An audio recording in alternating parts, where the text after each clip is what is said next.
I ask you a few questions. Are you the one who, when people have a problem, they think of you? Are you the one whom, when people want advice, they come to you because of your wisdom?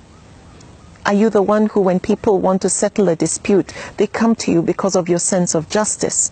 When people are hurt and they need comfort, they come to you. Maybe they are grieving or they've gone through a divorce. Are you the one who mobilizes your friends so that you can handle the medical bill of somebody who cannot afford it? Are you joining hands with some friends to sponsor someone to get a better education or further their studies? Now remember this, the deeds loved the most by Allah are those that are done regularly, even if they are small. Now we have enough ordinary people out there. I always say this, we have enough ordinary people out there doing ordinary things. Nothing. What we need is ordinary people doing small, extraordinary things. Now that would make you extraordinary. Are you the best neighbor in your neighborhood?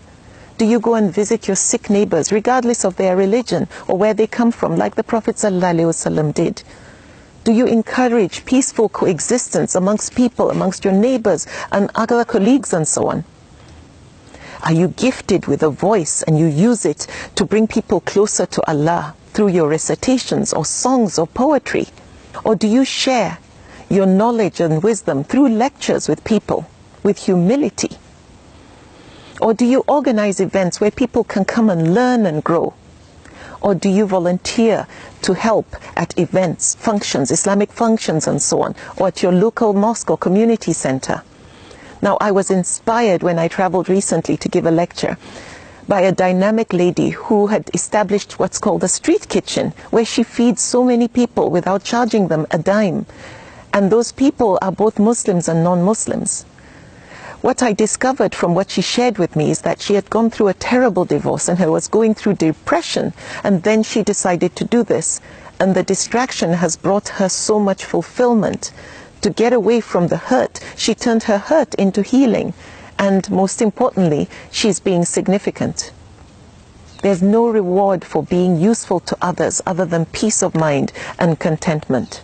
And the deeds loved the most by Allah are those done regularly, however small. Everything I've mentioned are small, small deeds. And don't forget, we have enough ordinary people out there doing absolutely nothing. We need ordinary people doing small, significant things. Do you volunteer to counsel teenagers or be a mentor to them?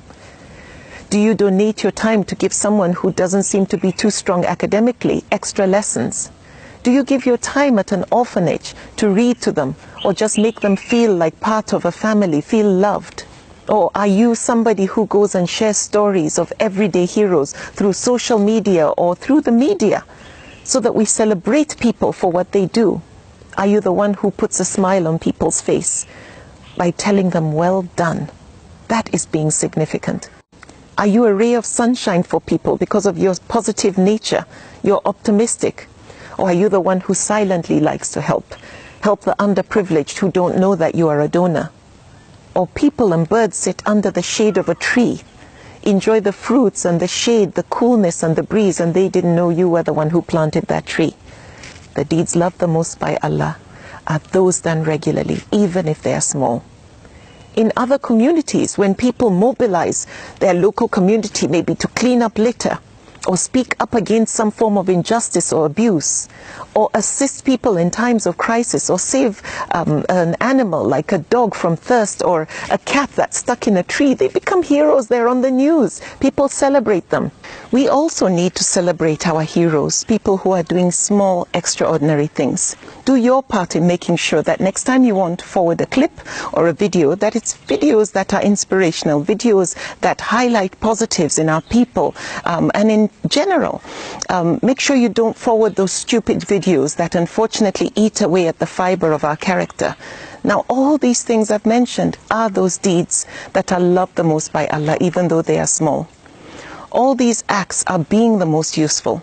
This is Islam in motion. Islam is not as heavy as people make it seem.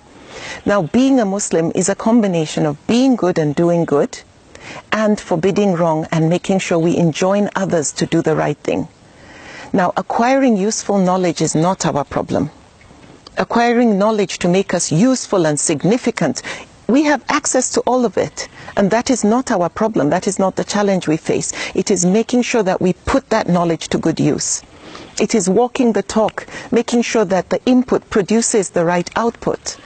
Many have titles before and after their name, and they add degree upon degree to the certificates they already have. However, all that is insignificant if they are not put to good use, if they do not make people benefit from the knowledge and wisdom you have. Let the fertilizer, let the sunlight and the nutrients that go into you produce good fruit. Now, it is a challenge for all of us to be the best and the most useful. Like the Prophet ﷺ said, the best amongst you are those who are the most useful. May Allah give us the strength to be amongst the best and the most useful. Now, all those people we admire, all those heroes we've talked about, they have something in common with us. We have the same 24 hours as they do.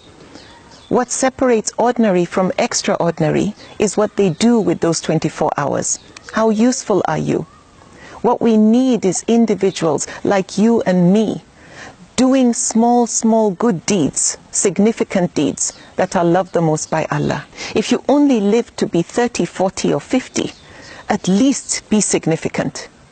Focus on touching lives and being the most useful. Be better than 1 in a million, because there are millions that are doing absolutely nothing. What we need is ordinary people doing small, extraordinary things.